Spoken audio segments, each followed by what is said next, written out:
Si Tola at si Jair. Ikasampung kabanata.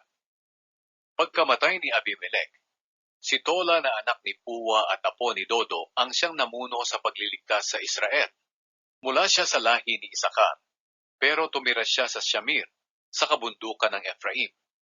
Pinamunuan niya ang Israel sa loob ng 23 taon. Nang mamatay siya, inilibing siya sa Shamir.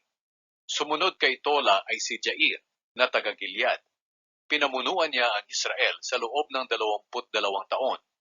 Mayroon siyang 30 anak, at ang bawat isa sa kanila ay may asnong sinasakyan. Ang mga ito ang namamahala sa 30 bayan sa Gilead na tinatawag ngayon na bayan ni Jair. Nang mamatay si Jair, inilibing siya sa Kamon.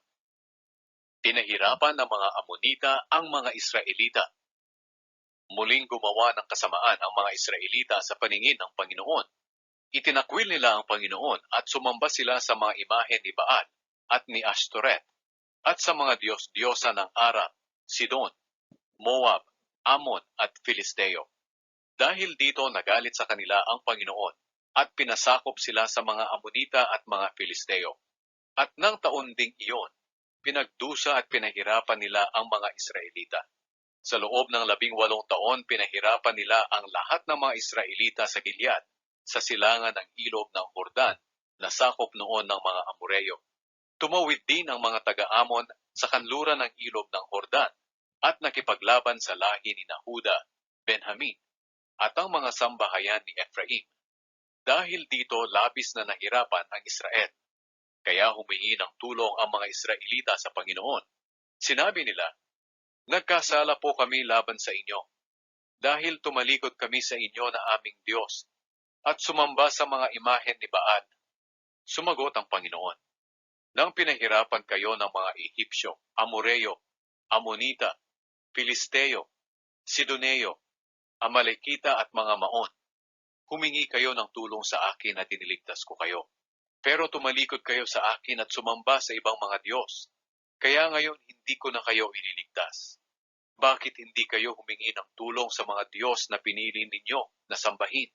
Sila na lang ang magligtas sa inyo sa oras ng inyong kagipitan."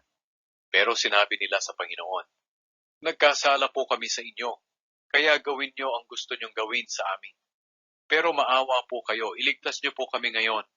Pagkatapos, itinakwil nila ang mga Diyos-Diyosa nila at sumamba sa Panginoon. Kinalaunan, hindi na matiis ng Panginoon na makita silang nahihirapan. Dumating ang araw na naglaban ang mga Amonita at mga Israelita. Nagkampo ang mga Amonita sa Gilead at ang mga Israelita sa Mizpah. Nag-usap ang mga pinuno ng Gilead. Sinabi nila, "Kung sino ang mamumuno sa atin sa pakikipaglaban sa mga Amonita, siya ang gagawin nating pinuno sa lahat ng nakatira sa Gilead."